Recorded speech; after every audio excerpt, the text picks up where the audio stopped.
జై తెలంగాణ. ఈ ప్రభుత్వం కేవలం ప్రజల్ని రైతుల్ని ఇబ్బంది పెట్టడం తప్ప మరొక దృష్టి లేకుండా పనిచేస్తున్నటువంటి సందర్భాన్ని చూస్తున్నాం. ప్రత్యేకించి రైతులకు 50-60 రోజుల నుంచి ఇబ్బంది జరుగుతున్న ముఖ్యమంత్రి గారు వ్యవసాయ శాఖ మీద రివ్యూ చేయకపోవడం అన్న దారుణం. తక్షణమే రివ్యూ చేయాలి. మిగతా కళ్ళల్లో ఉన్నటువంటి వడ్లన్నీ కొనాలి, ఖచ్చితంగా జొన్నలు కొనాలి, పొద్దుతిరుగుడు పువ్వు కొనాలి.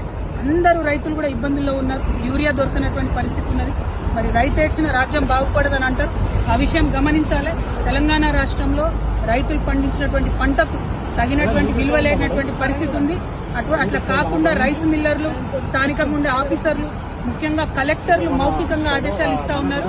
కొన్నటువంటి ప్రతి రైస్ ని కూడా, ప్రతి వరిని కూడా వడ్లను గ్రేడ్ ఏ కాకుండా మరి నాన్ గ్రేడ్ కింద కొంటున్నారు. దానివల్ల రైతులకు అపారమైనటువంటి నష్టం జరుగుతుంది. కాబట్టి అట్లా జరగకుండా మరి నిర్మూలించాలని చెప్పి మేము డిమాండ్ చేస్తున్నాం. జై తెలంగాణ.